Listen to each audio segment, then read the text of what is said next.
સીતારામ, કેમ છો બધા? મજામાં? હવે ભાઈ આપણે આજે આવ્યા છીએ તમને માહિતી આપી છે દાડમના છોડની. અને દાડમના છોડ આપણે ભાઈ 15 મહિનામાં કવડાય છે. આ કયા કયા દાડમ છે અને જુઓ ભાઈ આ ગલગોટાય છે, કેવા સરસ ફાલ આવ્યો અને કેવું સરસ આમ ફૂલ છે. અને આ આપણે વરસાદ બહુ પડ્યો ને એમાં નમી ગયા અમુક, અને અમુક ઓલા થઈ ગયા. બાકી ગલગોટા બહુ સારા થાય છે. અને શિયાળામાં અને ચોમાસામાં હાઈ ક્લાસ થાય. ઉનાળામાં પાણીની ફેર હોય તો પાછા વ્યવસ્થિત થાય. અને આ પાછા ગાડડીના ફૂલ છે. જો આ એમાંથી ફૂલ પીળું આવે પણ આ ગાડડિયું બોલાય. હા, અને આમાંથી વર્ષો પહેલાં ભાઈ આપણે જે અમુક બી આવતું તો એમાં ફરકા ફૂલ ઉગતા, એટલે ખાલી પાંખડિયું જ હોય એને.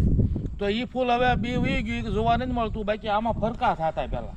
એટલે આ રીતના ફૂલ અલગ અલગ હોય. અને આમાં ભાઈ પાછા કેસરી કલરના જે ફૂલ આવે ને એ તે પાછું આ ફૂલ આમાંથી જ હોય, પણ એમનો કલર કેસરી કલર ઓરેન્જ હોય. આ પીળા છે આપણે. અને હવે તમને માહિતી આપી છે આપણે દાડમની. તો દાડમ આપણે ગયા વર્ષે આ લાઈન એટલે આમાં 5 છોડ વાવેલા છે. આ 5 છોડ એ રીતના છે કે ભાઈ આમાં 2 છોડ ઓલા ધોળા દાડમ થાય આપણે, અને ઓછા અંદર દાણામાં ગુલાબી કલરનો દાણો થાય. ઓલા જે પાછા ઓલપાના છે ને એ 3 એ પાછા એકદમ લાલ કલર આપણે આ જે નાસિકના દાડમ આવે ને એ ટાઈપના. એટલે આપણે ભાઈ અલગ અલગ આ શું લેવા આવ્યા કે ભાઈ આપણને ખ્યાલ આવ્યા કે કોનું રિઝલ્ટ સારું છે ને આ જમીનમાં કયું દાડમ વધારે સારું થાય છે અને કયા દાડમમાં લાઇટ આવે છે. હવે આપણે ગયા વર્ષે જેઠ મહિને આ છોડ રોપ્યા હતા. અને છોડ હતા ખાલી માનો ને કોઈક વેચનો ને કોઈક ફૂટનો ને એવા છોડ રોપ્યા હતા. અને પાછું ભાઈ ઓલા વર્ષે પાછા ઉનાળો ગયો ત્યારે આપણે થોડું કટિંગ કરી નાખ્યું હતું. ભાઈ ખોટી શેડી ઉપર વહી ગયો હોય કાપી નાખ્યા હતા, પણ તોય આ રીતનું અત્યારે રિઝલ્ટ છે ભાઈ. હવે આ 16મો મહિનો હાલે છે. 16 મહિનાના આ છોડ થયા છે અને ફૂલે બેસી ગયા. તમે જોઈ શકો. હવે આ આપણે સફેદના છે ને આમાં ફૂલ ઓછા બેઠા છે, પણ લાલ છે જે દાડમ મેં કીધું ભાઈ દાણા એકદમ લાલ કલરના થાય એટલે એમાં ફાલ વધારે બેઠો છે, એમાં ફૂલ વધારે છે. જો આ એટલે આમાં અમુક જવી ગયા છે દાડમ. જો આ જવી ગયું છે. એટલે ભાઈ આ લાંબો ટાઈમ નથી થયો. આ 16 મહિનાના છોડ છે તોય આ રીતનું છે ભાઈ આમાં. અને આમાં હજી સુધીમાં આપણે કોઈ જાતનું ખાતર નાખ્યું નથી, કાંઈ નહીં. આ ધોરિયા છે એ ધોરિયા પાઈએ છીએ. આમાં ટપક નથી, કોઈ વસ્તુ નથી. સીધો ધોરિયો કર્યો છે ભાઈ. વાડીમાં પાણી પાતા હોય એટલે આ ધોરિયામાં પાણી પાઈ દઈએ છીએ. આ રીતનું આપણે કર્યું છે ને આ રીતનું જોઈએ છે કે ભાઈ કઈ રીતનું આમાં થાય છે. એટલે પણ હવે આમાં આવે છે મજા, કાંઈ વાંધો નથી. આ જો ભાઈ આ છોડમાં ત્યાં અમુક દાડમ જવી ગયા છે. આમાં તો ઘણા જવી ગયા છે. ઓલી સાઈડ ભાઈ બતાવો આપ.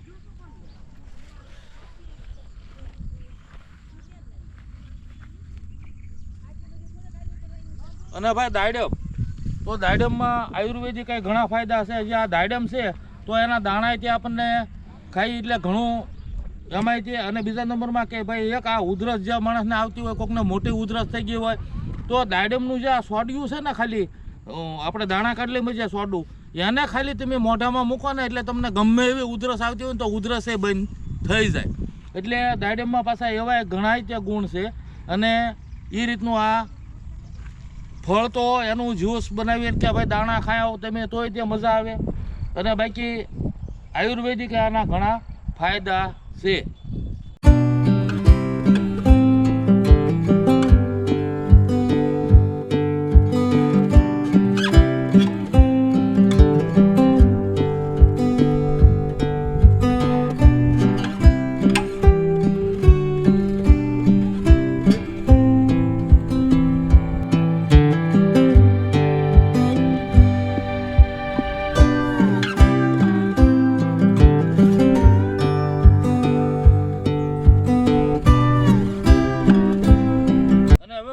બાજુમાં જ લાઈન આ લીંબુના છોડની છે.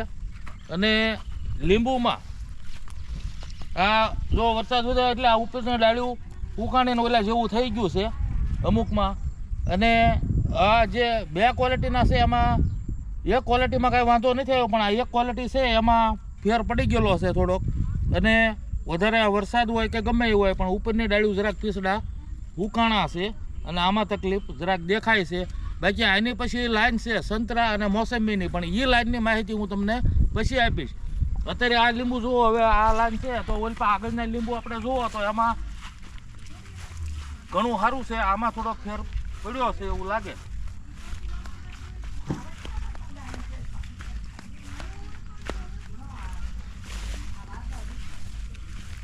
જો આ લીંબુના છોડમાં વાંધો નથી આવ્યો પાછો, એટલે આ બે મૂળે અલગ અલગ જ છે કે ભાઈ આપણે કયું આ લીંબુ સારા થાય એ જોવાનું છે અને આપણે એ રીતે વાવેલા છે. પણ આ લીંબુના કોળે ફારી છે ને ઓલામાં જરાક આ વર્ષે હમણે એટલે ટૂંકમાં વરસાદ વધી ગયો પછી સાત દબાણા છે છોડ એવું લાગે છે. બાકી સંતરા મોસંબી આરી જ પ્રજાતિ આવે પણ એને પાવરફુલ હાલે છે, એને કાંઈ તકલીફ નથી. પણ આ લીંબુમાં થોડોક ફેર પડ્યો છે. હવે જે કાંઈ હોય આપણે જોઈ લેવું. અને ભાઈ લીંબુમાં તે જે મોટું લીંબુ આવે જાડી સાલનું તો એમાં ભાઈ પાણી ઓછું હોય અને એ રીતનું હોય ને એના જરાક ડૂંટવાનું. પણ જે આછી સાલનું લીંબુ કાગદી જે કહેવાય તો એ લીંબુ હોય તો એમાં આછી સાલ આવે અને ભાઈ એમાં પાકે એટલે પાણી એમાં જોરદાર સારું હોય અને ઝાઝું પાણી હોય એ લીંબુમાં. તો આમાં આપણે બે જાતના લીંબુ વાવ્યા છે એટલે એની આ તમને આજ દાડમની અને લીંબુની માહિતી આપી. અને આપણે ભાઈ બીજું કાંઈ એવું નથી, પણ મારી વાડીમાં જે હું વાવું અને જે ઝાડનું મને રિઝલ્ટ મળે એ તમને કહું છું કે ભાઈ બીજું આપણને કાંઈ કે આ તે કાંઈ વાત નહીં, પણ મેં અહીંયા જે અનુભવ કર્યો હોય એ તમને હું કહું છું ને એ બતાવું છું ને એ તમને જે છે એ નજરની સામે છે આ જે છે હકીકત કહું છું ને આપણને એના જો કાંઈક બીજા ફાયદા હોય એ તમને વાત કરું. એટલે આ રીતે હવ ભાઈ એમાં સપોર્ટ સારો આપે છે ને હવ આપણને પસંદ કરે છે ને કોકને કાંઈક નવું જાણવા મળે છે તો ભાઈ અમારે વાડીમાં ઊભું રહીને થોડીક વાત કરીએ અને હવને જાણવા મળતું હોય તો ભાઈ અમને તે એક મનમાં એમ થાય કે નહીં આપણીથી કોઈને કાંઈક જાણવા મળે છે. અને ભાઈ આપણીથી કોકને ન ખ્યાલ હોય ને બાકી ખેડૂત હોય જે ફ્રૂટનું કરતા હોય એને બધો ખ્યાલ જ હોય, પણ જે અમુક સિટીમાં રહેતા હોય જેને આના વિશે માહિતી ન હોય ખબર ન હોય એની હાટું થઈને આપણે આ વાત કરતા હોય ને આ પ્રયાસ આપણો હોય કે ભાઈ હવ જાણે ને આની જાણકારી લે અને ખબર હોય તો એને મજા આવે. એટલે ભાઈ આ રીતની આપણી કોશિશ છે અને ભાઈ હવ સપોર્ટ આપે છે ને ભાઈ હવ સપોર્ટ આપજો અને લાઇક શેર સબસ્ક્રાઈબ કરજો અને ચેનલને ખાસ કરીને સબસ્ક્રાઈબ કરજો તો અમારું ભાઈ એમ થાય કે ભાઈ જોવાવાળા છે અને અમારો ઉત્સાહ વધે અને ઉત્સાહ વધે એટલે ભાઈ અમે તમને સારી સારી માહિતી આપતા રહીએ અને સારા સારા વિડીયા બનાવતા રહીએ. તો હવે ભાઈ અત્યારે ભાઈ દિયા આથમવાની તૈયારી છે અને ભાઈ આ બધું જે અત્યારનું લોકેશન અને જે આપણી વાડીમાં જે દેખાય એમાં જોવામાં મજા આવે એવું છે. અને ફૂલનું આ અત્યારનો ગેટઅપ બહુ સારું આવે છે.